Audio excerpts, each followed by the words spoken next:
is.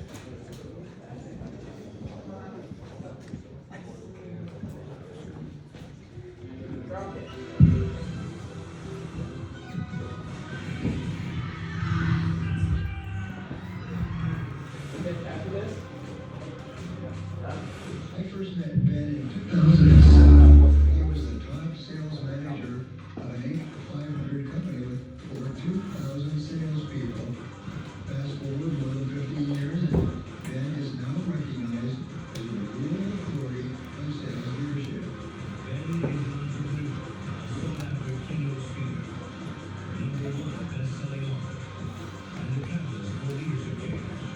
Today, he is on a mission to help high-performing salespeople become world-class leaders. He's the creator of the Sellership System used by thousands of leaders globally. Get ready and take notes because it's going to change your life. I'd like to introduce you to my good friend and colleague, Please welcome to the stage, Ben Ward.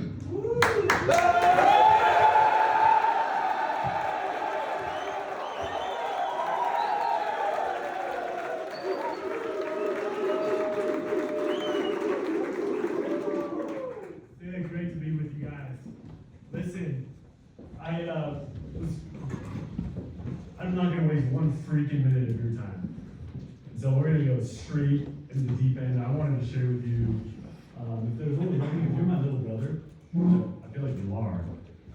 Like, what's the one thing that's a non-negotiable if you want to lead a successful team? And right now, this is the leadership of Hawks. Dude, I got mad respect for you and what you're doing. You're at the front line. All the problems filter straight up to you. You're growing, you're stretching, and let's see if I can get this thing here. No, that's all right. So I want to tell you, so you don't know enough about me. Why do you know some about me? Maybe almost nobody in this room knows what I'm about to share with you about my upbringing. It's going to be relevant to what we're talking about today. I grew up with 15 brothers and sisters. There's 5 of us in my original family. My parents were divorced when I was 5. My mom remarried, and my dad remarried, both remarried, and that's my dad right there. We're going to talk about him. I'm going to double click on this here in a second. This is my mom right here, my other dad. I don't call him stepdad because he's more of a dad to me than anything. And so we grew up, and something interesting is that I had, this is my real dad, my biological father. And the family, forgive me, I'm just gonna be pretty raw. We have an obesity problem in our family. So I grew up, and always, as a little kid, it was like, you're skinny now, but wait till you're 30. And I'd be like, ah. And so my dad, he's a twin. My dad's 350 pounds. And his twin brother is 550 pounds. And so there's this sort of like stigma in our family that, hey, that's where we're gonna be. And my aunts and uncles, they'd be like pinching my cheek, and they'd be like, oh, you're so cute now. And when I'm a teenager, like, oh, and I thought I was like water polo player, trying to be ripped and trying to be, and I was always skinny. I was always so skinny. But then people would be like, you're just being pole, but wait till you're 30. And when I got to my late teens, and just wait. And so I had this, and one of the things that I decided, I'm like, every time somebody told me that, I'm just like, it pissed me off. I'm just like, and I didn't know how to not believe that. Because that was my reality. That's just my genes. And so, what I want to share with you is that I went out, and my family, we were super poor. My dad, my other dad, my stepdad, he delivered bread, made about 40 grand a year. My mom was a school teacher. She made more than him. She made 42 grand. So between them, they made 82 grand a year. And the mentality was, Ben, stay in school. And my dad dropped out of school. My mom went to school, became a teacher, and the idea was go to school. So when it showed up to go and do a door-to-door job in 2001, I'm being recruited, and I didn't join on until 2002. And I joined in, and my first 2 weeks I sold 0. And my parents said, like, don't do it. Don't do that job that's not going to pay you. And the mentality was that I'm going to be obese and I'm going to be poor, and that's my reality. And through a big sequence of events, I got a hold of a book, Think and Grow Rich. Started reading it and started challenging my brain. Like, wait a minute, believe it, conceive it, achieve it. I'm like, well, I can't even dare to believe that I can break out of this mold, that I can go and actually be more than a school teacher or delivering bread or holy smokes, making $100,000 a year, forget it. But I started reading this book, I started feeding my mind, and I went in, I sold it, I was the worst in the whole, I was the worst. I was about to be fired from a straight commission job. A lot of you guys know that story, I'm not going to go into it, but if you don't, there's videos and stuff I'll share with you that kind of goes more into my story. But so I go out and I figured it out. And I thought if I could make $10,000 in the summer, it would change my life. And my friend made $10,000 in the summer before, and that's why I went out. Life changing, that would be. I ended up making $25,000 in 2002. And it just completely changed my life. Then I quit, I was done. Never gonna do that again, it was so freaking hard. And I was selling home security, it was so hard. And I was back in my comfy job at Sports Chalet, stringing tennis rackets, and making $7 an hour. And right about the next summer, right as the summer was starting, I'm like, freak, dude. I just made $25,000. I can do that again. But then a couple of my friends, I'm like, I'm going out, so I brought a couple of my friends, and I became an assistant manager with one of the most baller, legendary managers in the entire industry. And so we went out, and I was his assistant manager, and I made $50,000 that summer. Then the next summer, fast forward, I made $100,000 my third summer managing a team, and this is now in 2002, 3, 4. This is in 2004, and the barriers of belief were starting to be broken. I dropped out of school to my parents' complete lack of support. They were not about it, but I'm like, I gotta do this. I gotta go all in. I dropped out of school and I went all in. I built a region, a small little region of 4 offices, of 30-man offices. And I ran one of them as a regional, and we went out there and we slayed it. And this is 2006 now. I made $286,000. Nobody was doing that. And then I doubled down more. I went out and built 9 offices the next year. And that was the first year I stopped recruiting. I always recruited. I stopped selling personally on the doors. That was the first year. Too many of us try to break away from the doors too fast.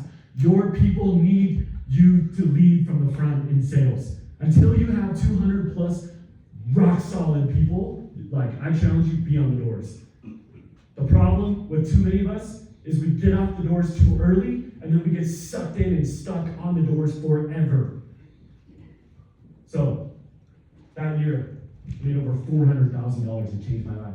I earned my first $1 million while I was in college. And Derek was super overly gracious, and there's some fact checks that we could do, and I could change a little bit of some of what he said, but the spirit of it is there. And so I share this with you because you are dealing right now with all sorts of things coming at you, voices from your own head, voices from people who love you and care and want the best from you. The world around you is going to tell you you cannot succeed. It's going to happen. And so your opportunity, here's the leadership. You think it's hard for you? It is, I know. 10 times that for these people that you're bringing on. The uncertainty is real. The fear, the uncertainty, the doubt is real. And so one of the things that this job that you're doing changed the trajectory of my life forever. This was my reality, and through being forged on the doors, I learned that I can choose how my future will be. And you can too. And so I started learning skills on how do you take action despite the fear. And I started rejecting the vision that I had, of the beliefs that I had of myself. And what happened was it drove me into action. I started exercising and I started being like obsessed with, okay, like what do I need to do to not, and for me it was important. I did not want to turn out the way I was destined to. I wanted to create my own path. And so I figured out sales. And then my second year leading. Now, sales and leadership, is it the same skill set? No. Different skill sets. Learning to sell, that's one skill set. Now, there are some common threads that if you're good at sales will definitely help in leadership. But it's not an automatic pass that because you've crushed sales, now you're gonna crush leading. And so here I was, second year managing half of my team. Quit that first year and was quitting the second year. And I was struggling, stressed, it was frustrating, it was hard, and I went to a mastermind, a lot like this. Do you see this cabin? This is like a cabin, this was in Oakley, a lot like this one right here. And I was in a mastermind that changed me forever. We brought in Brian Tracy, who is a world leader. And at the time, him and Tony Robbins were the highest paid speakers in the world. And Brian Tracy, in fact, they joke because Tony stole all the, Tony's very vocal about it, Tony Robbins. I don't like create original content. I like take the best ideas, and he stole most of it from Brian Tracy. Brian Tracy has written 96 best-selling books. He's just incredible. He came to our mastermind, and he looked me in the eye. I was sitting right here, and this was the leadership of. By the way, if you know some, these are all legendary. This is 20 years ago now. A lot of these guys have gone on to do crazy things. A couple billionaires in here. We could go on and on for each for what's going on.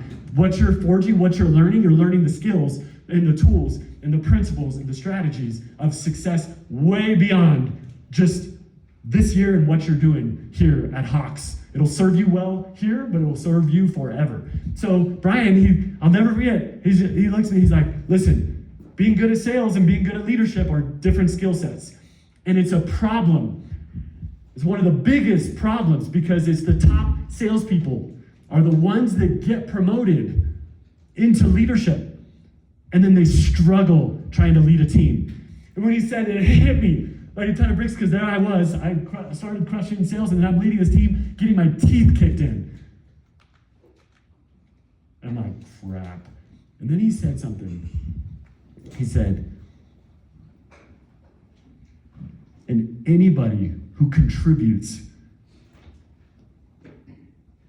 on how to bridge the gap between sales and leadership will be making a massive contribution to the world. I'm sitting there like, oh, the seed was planted. I'm like, I've got to figure this out. In my heart, I didn't do it, but I'm like, I self-select. Like, I got to figure this out. Like, I know I can do it. I can figure out how to lead.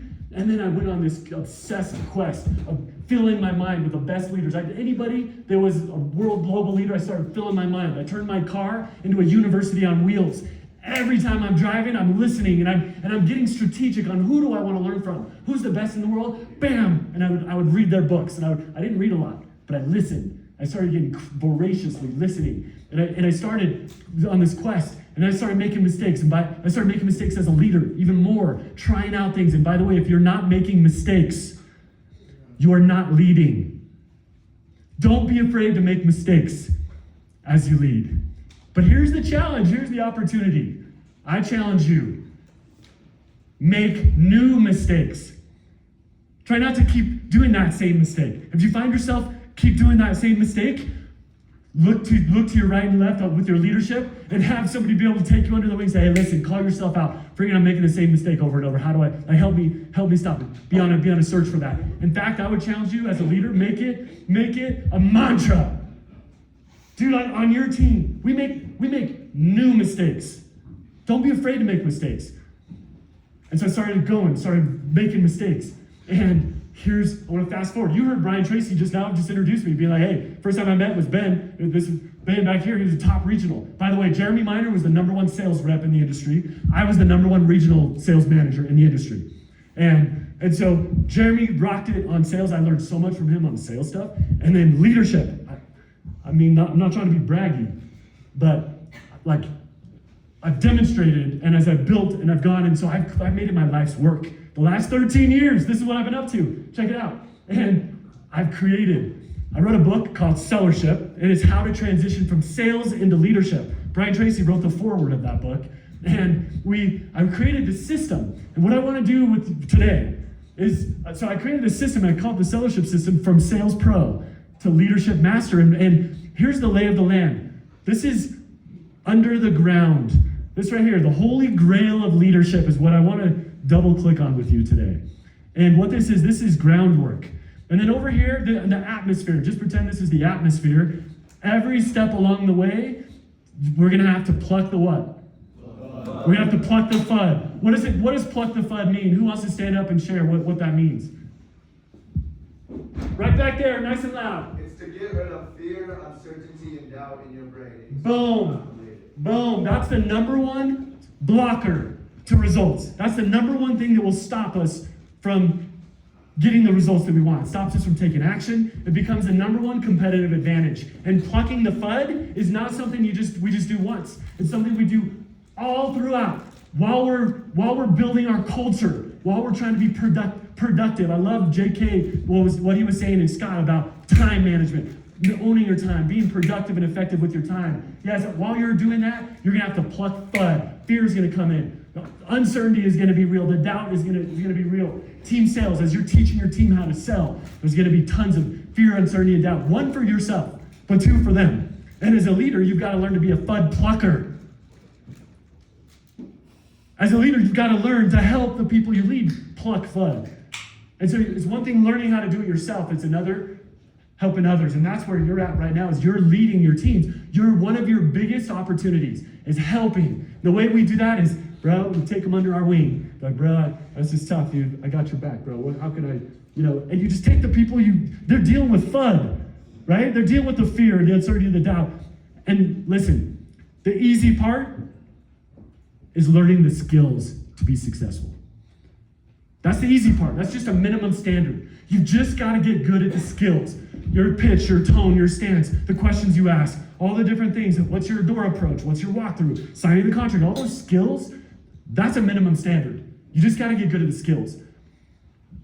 The hard part, like the real challenge, the differentiator between high performers and mediocre performers, is those who are able to guard their mind and take action despite inevitable fear. And so we got to learn to pluck the FUD. So in the Sellership system, we're gonna talk about the Holy Grail. The plucking the FUD is gonna happen all throughout. And these are the 4 pillars of what it takes to actually lead a team to success. It's scientific. I personally learned it, demonstrated it, taught it now for 13 years with sales leaders, after I personally have built teams, scaled a company to 2,000 people, that I was the chief sales recruiting officer. We took that public. And I share that to say this. There's a pathway for you to learn to become extremely effective at leading the people that are under your charge. There's a path to it. And I want to share with you the most important thing, because let's just say you get these skills right, then we're not gonna dive in too much today. You get these right and you get this wrong, forget it. Your people won't follow you. If you get this right, what we're gonna talk about, the Holy Grail, if you get this right and you do nothing else right,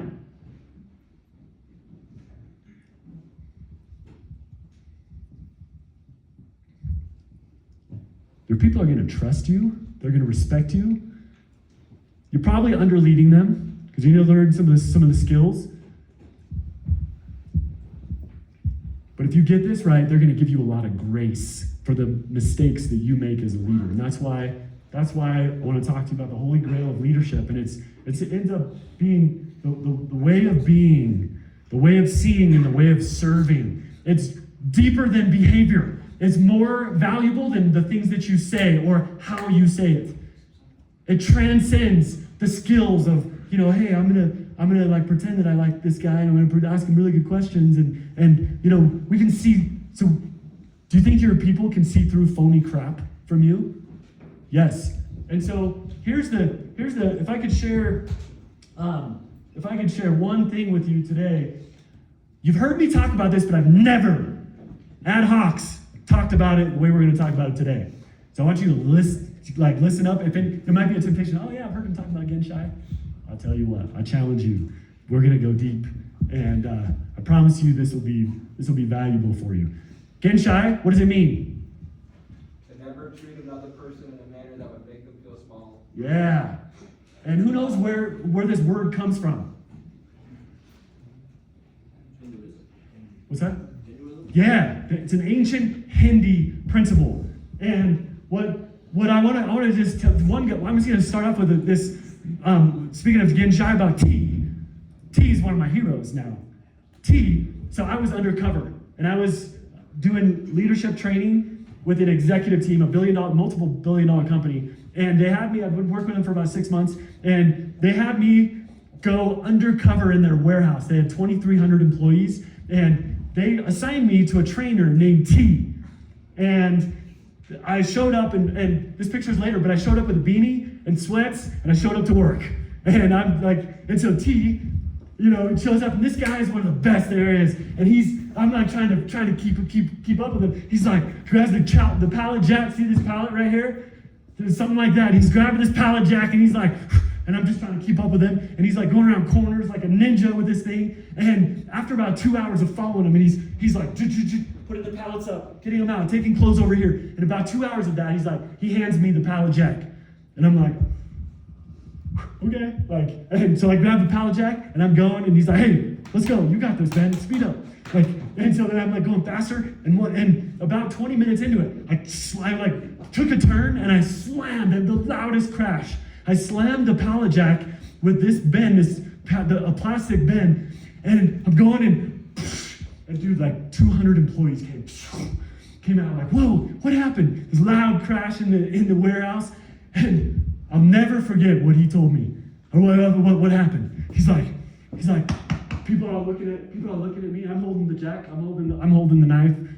They're like, I'm holding the crime scene, and I'm like, and he like jumps up. He's like, my bad. I didn't show him. And he's like, Ben, well, he didn't stand up like that, but he's just like, stood up. He's like, my bad. I'll never forget. My bad. Branded in my brain forever. My bad. I didn't show him. And he's like, Ben, let me show you. We got to turn wide. And I'm just like, freak, dude. I was feeling like this as soon as it happened. I was like, ah, and he jumps in. Dude, he took a bullet for me. He treated me big. He treated himself big. He took personal responsibility for something that, let's be honest, was that really his fault? Did he really need to hold my hand to show me? The instinct in him, this great leader, my bad. And he invited all his peers. These are his peers. It would have been very nice. The new guy did it. Yeah, the crash. But man, that's leadership. That's Genshai. That's to never treat another person in a manner that would make them feel small. Because I was feeling small. After doing that, I'm like, oh, freak. And like seeing people, and I'm like, I'm gonna have to explain that I just caught this like embarrassing. I'm the new guy, and like they don't know who I am, and it doesn't even matter who I am. And like, and he treat not only me big, he treat himself big. The spirit of Genshai. Who on your team would benefit from your leadership? The spirit of Genshai to see people big. Treat them big, like T. T's an incredible example of a leader. And I took this picture several months later. I came to visit. I was in my like more dressy clothes there, but T is the man. So the Holy Grail of leadership, this idea, the Holy Grail is not just Genshai. It's learning to live Genshai. And we're going to give you three the most valuable principles after personally building and leading sales teams for the last 25 years and mentoring tens of thousands of sales leaders. If there's only one thing I could share with you, this is what I would say. If you want to skyrocket your retention, if you want to recruit the goals that you have, if you want the people to show up to area, your retention will only get better when you get better. Your team will only get better when you get better. And so, this is the way. Mandalorian fan, like some Mandalorian friends, these guys are so legit. Mandalorian, there's like impenetrable, it's like a Star Wars thing, and they always talk about, this is the way. And this is the way, it's a way of being, a way of seeing, and a way of serving. And we're gonna double click on each of these. Way of being. This is how people feel about themselves in your presence. How do the people that you lead feel about themselves in your presence? Because when you speak to your people, when you're talking with them, what's going to happen is they're going to hear the message that you said. They're going to hear you. But this is what actually happens. They hear the words, but they feel the DNA. They feel the DNA from you. They feel the DNA of how you value them. That's what they're feeling.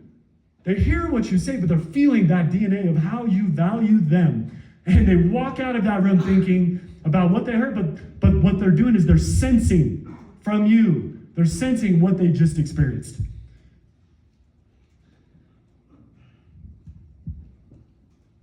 I love this from Bono.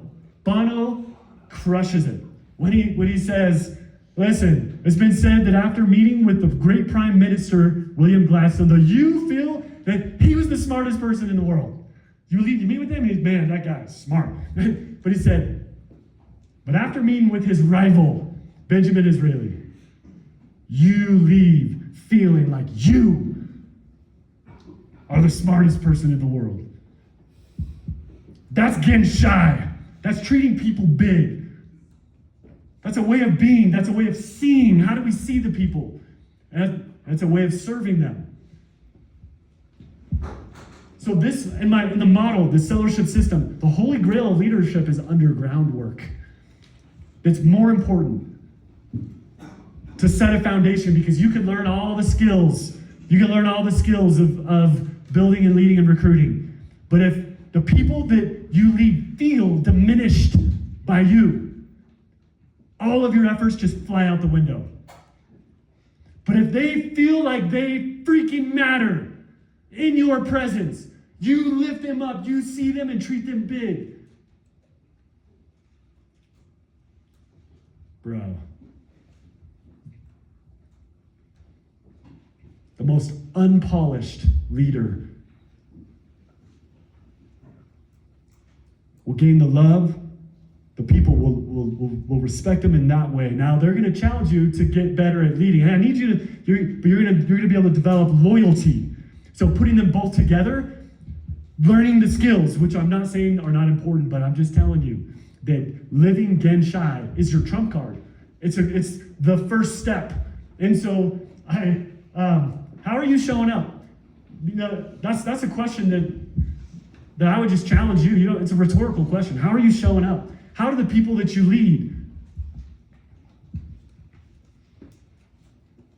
how do they feel that you're showing up for them? Just analyze yourself on that as we dive in. For your team to get better, you need to get better. And so I love this from my mentor, Brian Tracy's mentor, Jim Rohn. Jim Rohn is one of the legends.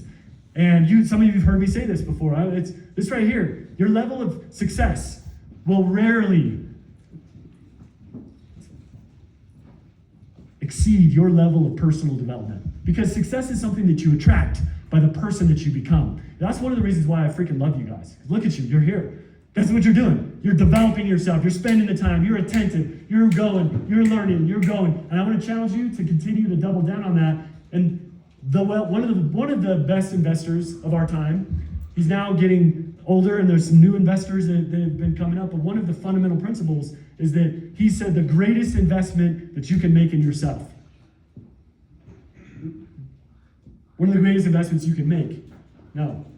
The greatest investment you can make is in yourself. I would have thought he would have said Pepsi, you know, like where he's made crazy amounts of money. He's like investing in yourself. And I love what Benjamin Franklin, the first self-made millionaire in the American history, from zero poor to millionaire.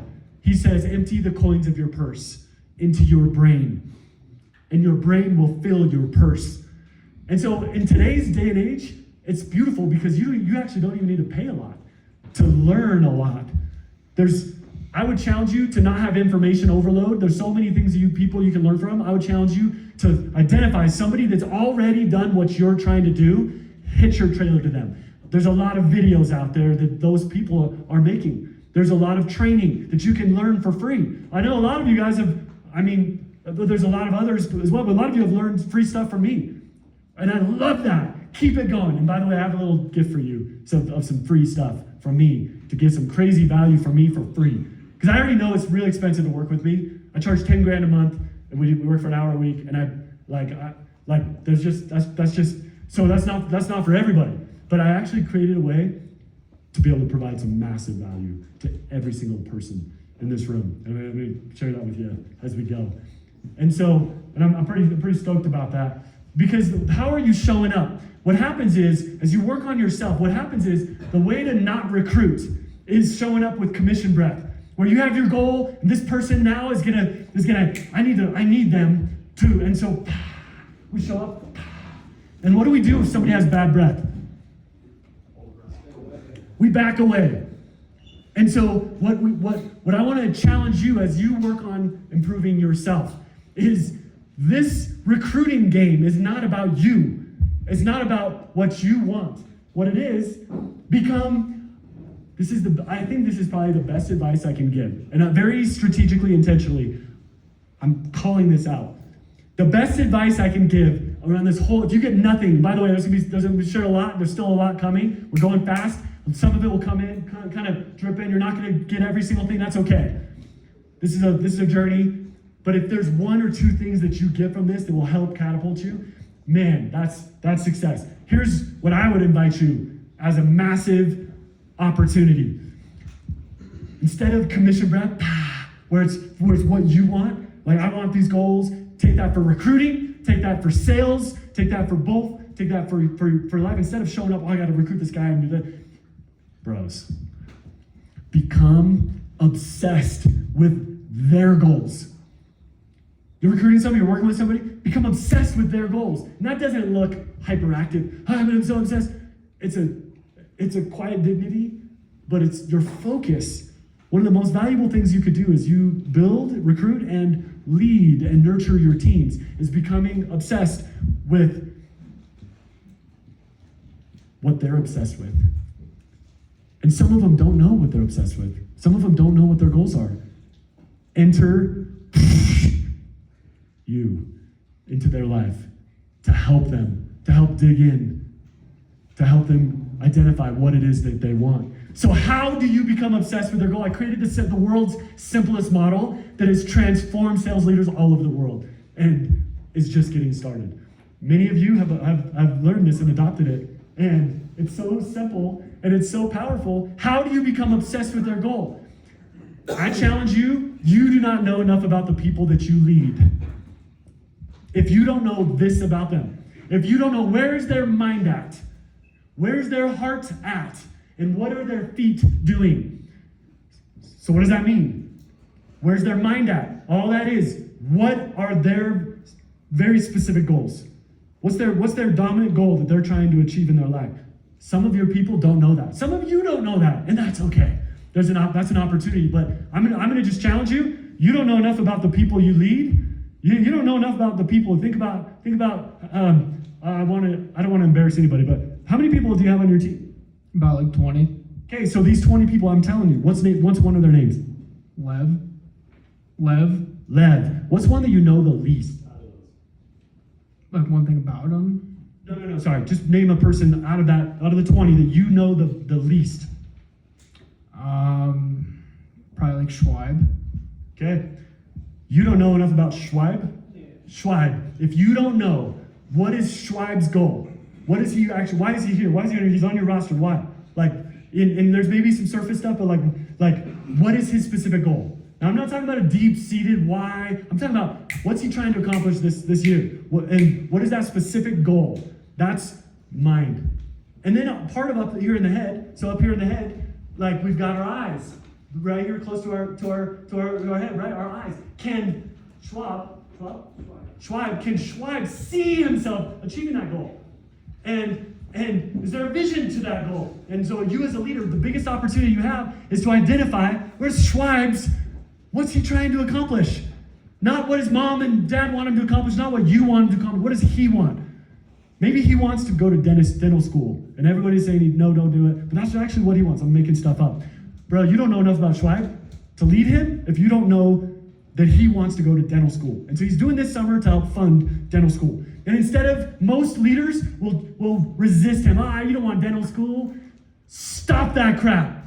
Dude, you join his bandwagon. This is how you lead. You join Schwab's bandwagon. Freaking awesome, dude. You want to go to dental school? It's got to be something that he actually wants, not something that somebody wants for him. Flush that crap out. Get to the truth. Get to the real. Now you join his team. Bro, Schwab, dude, I'm your biggest champion, dude. I'm going to help you get to dental school, dude. Isn't that great? And I'm not saying you do that cheesy, corny thing the way I'm doing it. But in your heart, that's what you're screaming. Dude, I'm going to help you. Dude, this is going to help you get to dental school.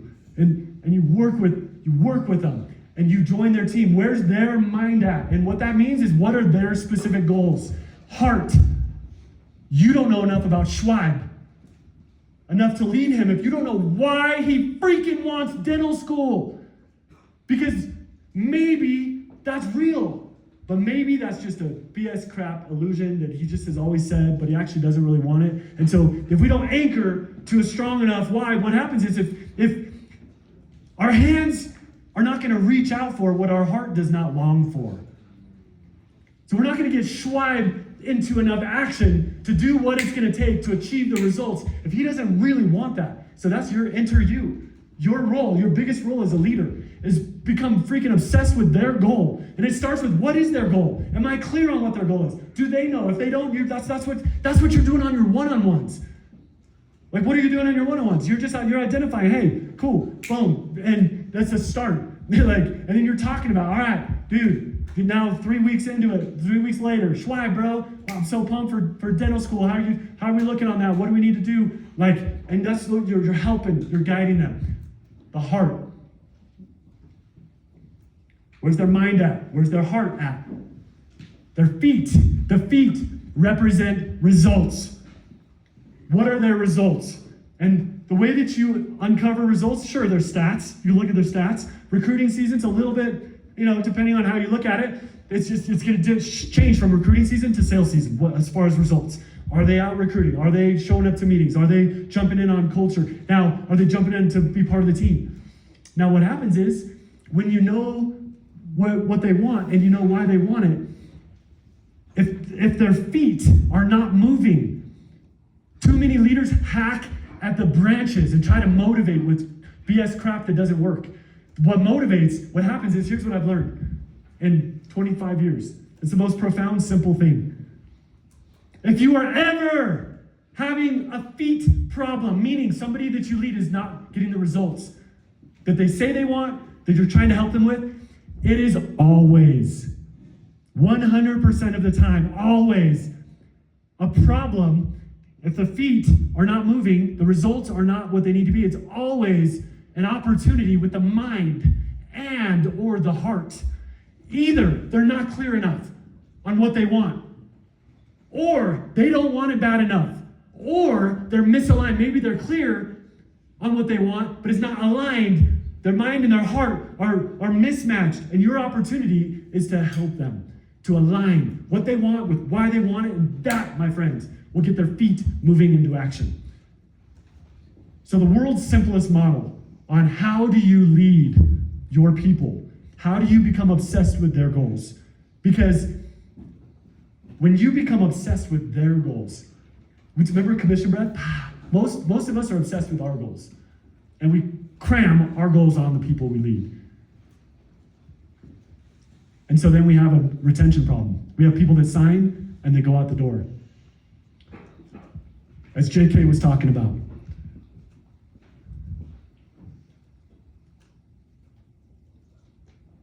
We strategize quite a bit on we could come and sit and talk about a bunch of skills. There's actually a lot of rad skills. We can talk about retention. I can show you some of the world's best ideas on retention that completely catapulted my retention. I'm actually going to give you, as part of this, a mini master class for free that you can learn about some of that stuff on your own. We're not going to take the time today to do that because I'm just going to give it to you. My 4 secrets of higher retention. So you can have that. But way more important than that is this idea of Genshai, way of being. How are we showing up for the people that we lead? Because your team will only get better when you get better. So what are you doing to improve yourself? And I want to challenge you, you don't have to spend any freaking money in today's day, but what you need to do is you need to get strategic and learn from people that have done what you want to do and you respect their lifestyle. You respect their integrity. And then learn from that person. Pay them if you need to, but there's a lot you can learn without even spending $1. It may take some time and energy from you. And then if you're crazy serious, hire a mentor. Hire somebody and pay them. And one amazing mentor is one of our friends, Blake Erickson, an incredible mentor who's now doing coaching and mentoring on scaling. I'd recommend diving in there. There's other people that you can seek out. And so here's what I want to share with you. First one is the way of being for Genshai, treating people, to never treat another person in a manner that would make them feel small. The way of seeing. How do you see the people that you lead? Here's what I want to challenge you. They will fall off your team if they feel like they don't matter to you. If they feel like they don't matter. And one thing I love about Hawks, you guys are so good at this. You're so good at seeing people, treating them big. The things we're talking about, you're good at this. And there's always improvement. But naturally, as the culture here at Endeavor, we treat people big. And seeing people as people, a way of seeing, this is where human beings that we lead have need, they have joy, they experience pain. Something here's a hack. This is way too much info. But here's a hack for me. If I have somebody on my team that I'm like struggling with, and I'm just like, they rub me the wrong way, I don't really like them. Well, here's my hack. Here's what I've learned to do. So I learned to see them and be like, crap, dude. So I have like irritable bowel and I get like constipated. And I hate it. So I'm like, in my life, that's like embarrassing to me. I hate it. And what I do to hack my brain, if there's somebody that I'm struggling to see as a human, I'll be like, dude, that person, I just envision them being like on the pot, dude, just constipated, can't go, and they're like crying, they're like me, like a baby, and I just envision them like that. I'm like, and then for some reason that like helps me to be like, oh, that's a human being there.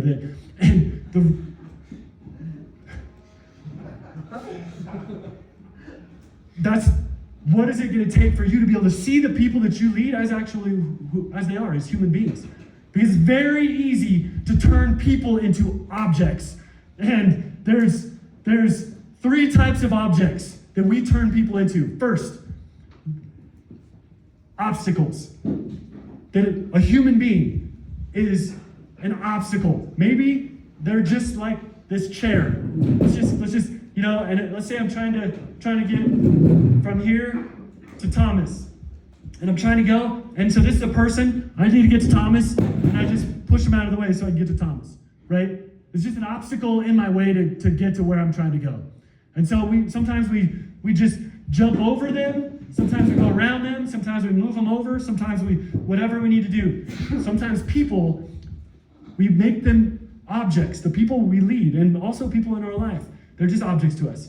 And they're an obstacle in our way. Sometimes people, how we turn people into objects. Remember, we're talking about seeing people as people. As far as Genshai, treating people big, seeing them as human beings with needs and fear. Sometimes we turn people into vehicles, and where, hey, I'm just gonna use Zeb right here. I'm just gonna he's a sharp guy. I'm gonna talk to him up here. I'm gonna talk to him so that the crowd's going. So just because I don't want to be alone, so I just want to I don't want to be seen as like a loner. So I'm just want to talk to him for that reason, so I can be seen as social and cool, right? Random example. Sometimes people on our teams, they're just a number for us, a vehicle to look good on the page. Sometimes the first memory that I have is 6th grade dance. I had this girl that I had a crush on, and I could not get myself to go and ask her to dance. So what I did is I asked somebody else to dance, and I went as close as I could to that other girl. And I danced, and I'm like watching her, and I'm dancing, and I'm just hoping she sees me. And this other girl, what was she to me? She was a vehicle to get what I wanted, which was to be noticed by the girl that I actually liked. And so as humans, sometimes we do this. And so the challenge is to stop and to be a leader where people want to follow you. The more you're able to see them and treat them as human beings and not turn them into objects, obstacles, vehicles. Perhaps the worst type of all is when we turn a person and they're an object because they are irrelevant. We don't even see them. They're just a ghost, and we don't even recognize it. And that's perhaps the most destructive form of object that we turn people into. And so this is a way of seeing. We're talking about Genshai. This is the way of seeing. How do we see the people? Are they humans with needs and fears, or are they an object to get what we want? I'm telling you, the leaders that have their people, their objects to them, those are the leaders that they don't follow. Your people won't follow you if you're seeing the way you see the people, where they show in your presence and they don't feel like they matter. They're not following you. So how do you improve your retention? Well, the groundwork, we're talking about the groundwork, is this Genshai, the way of being, the way of seeing. How do we see the people that we lead? Third,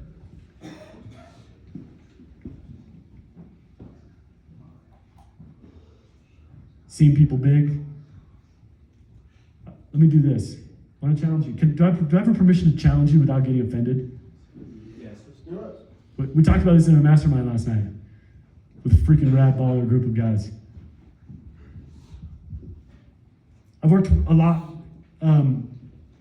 here at Hawks with a lot of so many of you are just freaking awesome. Stop saying they work under me. Like you own them, or like they're an object to you. Stop being like, oh yeah, they're under me. How does that show up? If you're that person and you're like, oh yeah, they work under me. How does that feel to work under somebody? Yeah, stop that crap. And like this idea of like downline. I mean, it's to be honest, the connotation is degrading.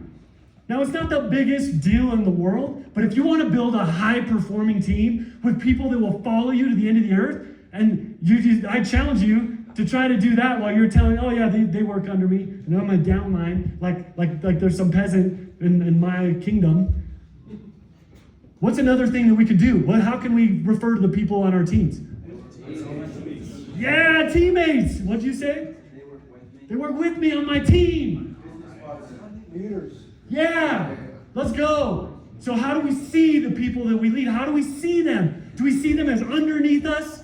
Do we see them as way down below as peasants on our downline? No. So I want to challenge you, knock that crap off. By the way, I'm curious, who commits to strive to like work on that? Be like, oh dude, I don't want to be that guy. I'm not trying to have a kingdom of peasants. Good. So here's what I want to challenge you to do. It's a simple shift, but I'm telling you, from 25 freaking years of success, experience at the highest level, these minor culture shifts of you rising up and just challenging yourself, dude, I want to take these people under my wing. I want to see them big. Genshai is like, hey, dude, you work with me on my team. And if somebody's like, dude, is this person under you? No.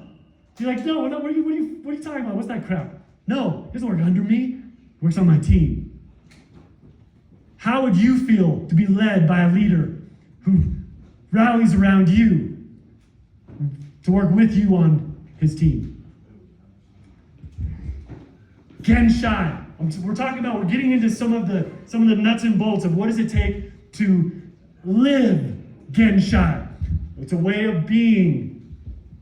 It's a way of seeing. How do we see the people that we lead? Here's a leader that you don't know enough about me. If you don't know this man changed my life. Doug Johnson. He's a young man leader of my church. And I was walking in the hall. I found out a girl that I liked didn't like me that day. And my shoulders were like this. And I was 15. And I'm walking. And it's actually this way. There's a hall. I'm walking. There's a hall. And I heard these words. that Ben Ward. And I froze. I was like, and they didn't see me because there's like the hall right there's the corner. And I heard my name, that Ben Ward. And I like froze. And I'm like, what in the heck? Dude, I'm about to be like, somebody's talking about me. And I was known to be getting in fights. Actually, I might tell you about one of those in a second. And I listened. And I heard these words, that Ben Ward. I would invest in stock in Ben Ward.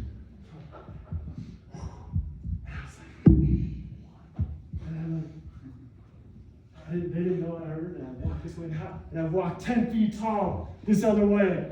And then as I listened in, I heard it was Doug Johnson. I heard as I was listening, I'm like, it's Doug Johnson. I was walking this way. Doug Johnson freaking believed in me. I caught him red-handed, talking positively about me behind my back.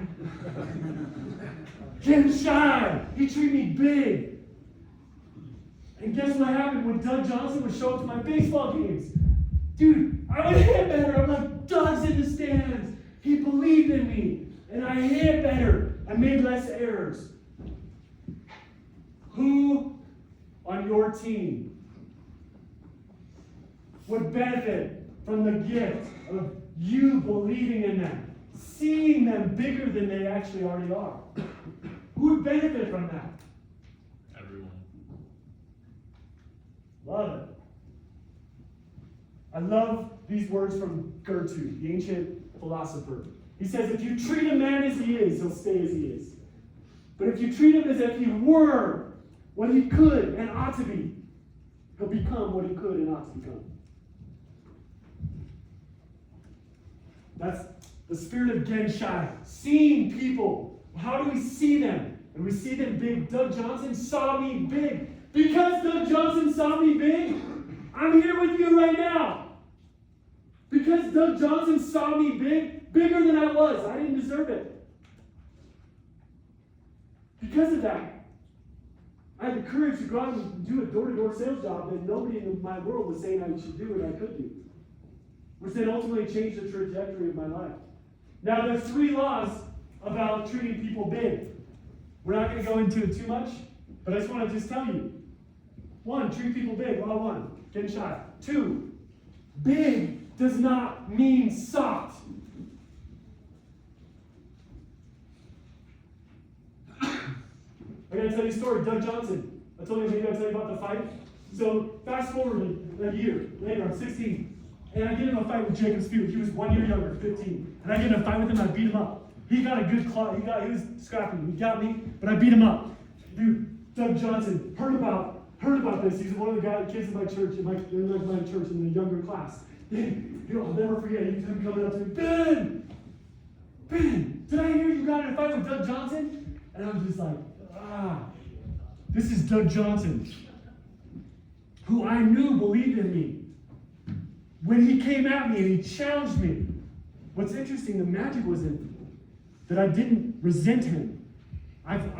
I didn't take it as he was persecuting me. Dude, he would invest in stock in me. I sort of let him down. He wasn't like shaming me, blaming me. You're an idiot. He's like, Ben, I see bigger in you. What are you doing? And because of that, I interpreted, instead of a persecution to me, Ben, you dirtbag, it was, Ben, dude, you've got to level up. And I took it as a challenge to me. And it worked. Instead of most people would challenge me, I'd be like, 1 year went out there, screw you. You don't know. But because I knew that he believed in me, he earned that from me. When he came at me with a challenge, I accepted that. And then he actually was instrumental in helping me to go over to Jacob's house. And I met with Jacob and his parents in their living room. And we sat down and I apologized. Because of Doug Johnson. Because he believed in me. Then he cared enough about me to not leave me where I was. Big does not mean soft. And here's the third part of that is you want to be soft like a brick. Yes, the soft part. This is the most valuable skill, and I'm writing my whole next book. Is soft like a brick. And here's the secret of it. To be effective like Doug Johnson. The soft part is I knew Doug cared. The brick is he was willing and skilled at having the needed hard conversation that I needed to have. He didn't shy away. It wasn't like, oh Ben, I heard you got in a fight. Like I gotta like tiptoe and dance around because I'm getting shy. I gotta treat you big. No, that is not what getting shy is. Getting shy is treat people big. Big does not mean soft. So you gotta be soft like a brick. The soft part is they gotta know you care. The brick is you've gotta be willing and learn and become skilled at having the needed hard conversations. That's getting shy. Are you guys with me? Yes. Is this helpful? We're going rapido. We're going through this, but I want to just kind of plant these seeds, but we're going deep as well. So check it out. Way of being. What's the second one we just went through? The way of seeing. There's two ways to see people, as a what and a what? As an object or as a person. There's three types of objects that we turn people into routinely. What are those three? Bam! Let's go! Good. This right here, this is the spirit of Genshai. All right. 2 ways to serve. Check it out. You can serve the people that you lead. Living Genshai is where we're serving people. We're treating them big. We're building them up. We're also challenging them as we need to. We're serving them. And too many of us shy away from the hard conversations in the spirit of I wouldn't be serving them if I brought this up to them. Knock that crap off. You are being selfish. If you don't have a hard conversation that you need to have as a leader, you're being selfish because you're more concerned about them blaming you for pointing out their deficiency. And so you shy away because you don't want to be the bad guy. Stop that crap. Care enough about them to not leave them where they are at. And here's a simple way you can do it. Hey, listen. Hey, do I have your permission to challenge you just a little bit? All right, bro, I'm so committed to not underlead you, and I'm just noticing something that if it keeps going down that way, it's going to lead you to a path that is not going to lead you to your dentist. It's not going to lead you to, I'm just going to pretend, we're not going to lead you to your goal of being a dentist. Dude, I'm committed. Are you committed to being going to dental school? Yeah, it's my dream. Dude, I'm going to help you. So I'm seeing something that's leading you away from that. You cool if we talk through that a bit? Yeah, let's do it. Okay, that's how you talk to your people. That's how you care about them enough to not leave them where they're at. And that's how you are soft like a brick. And I'm writing a whole book about it. You guys, you'll be able to read it and learn a lot more details on that. But my point is this. As we serve people, there's 2 ways to serve. Heart at peace and a heart at war. Let me illustrate. So I learned, so I was doing the dishes not that long ago, and I learned this principle of we can serve in 2 different ways. So I came home and I was late at night. I started early. I taught a early morning church class. Before that, I went to the gym, started at 4 a.m. Because remember, my identity, I've got to work out. So if I'm, whatever it takes, I'm up at 4 a.m., teach a church class, go to work all day, I get home late, 8 o'clock at night, and I show up, and my wife's sitting on the couch, and there's dishes, and in my house, she makes the food, and I do the dishes. But it was like kind of a long day, and all of a sudden, I just drop it, I kiss her on the cheek, and I'm start doing the dishes. At first, I'm like, dude, I'm the man. I've had a long day, but I'm here doing the dishes. It's cool. At first, I'm like, all right, this is good. Heart at peace. I'm just like, yeah, dude, cool. And then I started thinking, she's lucky. She's lucky. I'm the man. As I'm doing these dishes. And then I start going and I see some oatmeal. And I'm scrubbing. And I'm like, what? This is this early this morning. This was in the microwave. And they would have been so easy to just put water in it. So at least it would be no problem for me to rinse. And I'm just like, and I look over and she's sitting on the couch, just feet up. And while I'm sitting there scrubbing, all of a sudden I'm just like, she doesn't respect me. She thinks I should be up here doing this because she doesn't think I work hard. And I'm scrubbing, I'm starting to get loud. I'm starting to hit things. I'm starting to get pissed. And I'm blaming her. I'm I'm the hero. And all of a sudden, do you think she could start telling maybe there was an environment vibe going on? She's looking over at me, and then all of a sudden, she's just gives me the weird look, and then I'm like, you give me that look, and then, bro, we had a big old fight. Well, listen, there's more to that story. I'll tell you someday the whole story, but I want to illustrate a principle. The dishes, they got done. I finished the dishes. I served my family, but I served in two very different ways. How did I start my service?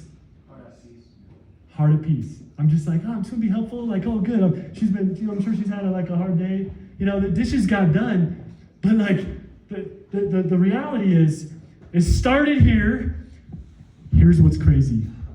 She did not do one thing different from when I was serving here. Not one thing different that she did. She was already sitting on the couch, feet up. When I got home, kissed her on the cheek.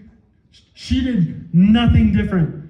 The dishes were already there. The oatmeal had already been sitting there. Nothing different from when I was serving with a heart at peace to where it turned to war. And I'm just like scrubbing, pissed, and I'm looking at her, and that service, the dishes got done, but they got done in two very different ways. And so what I learned is that we can do good deeds, we can serve, but we can serve each other in two different ways. In fact, let me come right back here. Hey, dude, there's what we just did just now. Like, let's do this two different ways. Hey, bro, remember how we did it? It was pretty kind of, would you say heart of peace or heart of war a minute ago? Heart of peace. I've got your back. I want you to go to dental school. All right. There's another way to do that same service. Like, I don't want to have that conversation with him, but I care about him, so I'm going to have it. So in this case, it's like, bro, dude, like, I'm sick and tired of you doing, like, you just keep, like, not showing up. You show up late, and you're like, come on, bro. Like, what in the heck, dude? Like, have some respect for me, right? And no matter how you say it, if your heart is screaming that, no matter how fancy you say that, do you think they're going to be able to detect? Yeah, they will. They're going to be able to detect. If your polished words, like, oh, hey, man, like, I just want to, like, but if your heart is at war, do you think he's going to be able to detect through my words? Yes, he will. And so I just want to challenge you as you lead. Now, I don't expect anybody to be perfect at this. I'm not perfect at this. I don't expect you to be. But a striving to serve the people that you lead with a heart at peace will serve you and serve them. And when you find yourself having a heart at war, where you're like me doing the dishes, slam, and like pissed off, but you're serving. I was serving. The dishes were getting done. I was serving. When you find yourself doing that, that's where I challenge you. It's time to have a soft like a brick conversation. And it's time to eject, because our service at war is ineffective. Okay, listen. This is the way.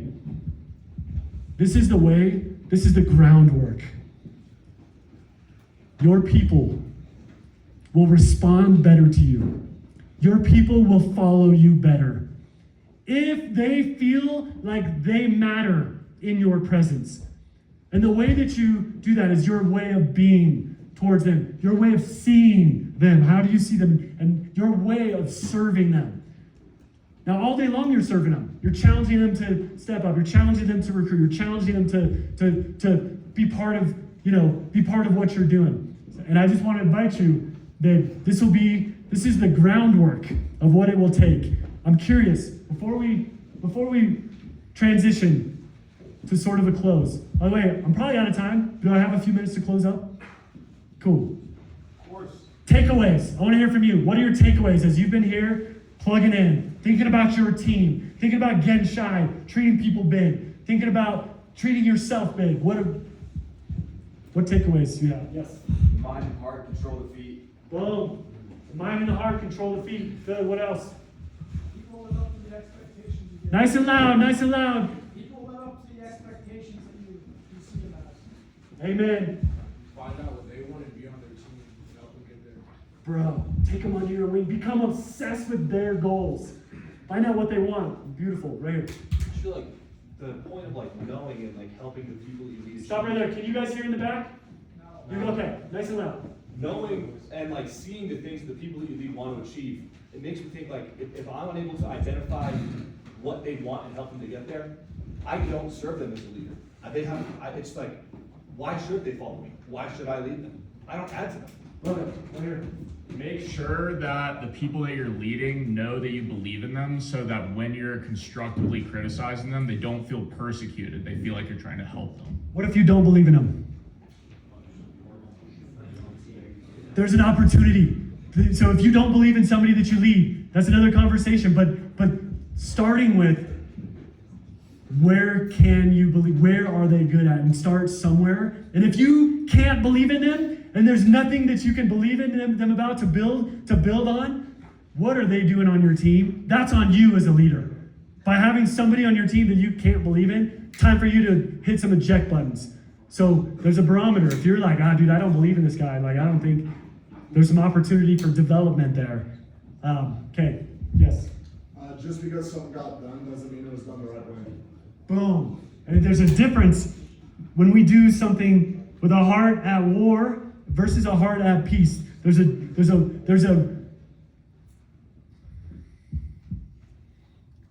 power that unites and creates loyalty. When we even have hard conversations in a way where we see them and we're striving to help them, the spirit of helpfulness versus some other ego trip or some other condescending way. Good. What else? Right here.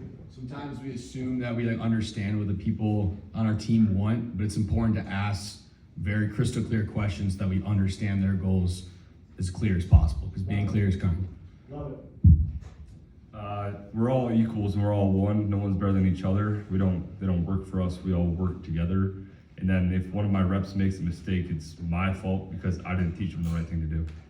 Love it. Right here. You as the leader should make mistakes, and you should be encouraging mistakes for your reps, but new mistakes, not the same mistakes. Boom. We make new mistakes. Good.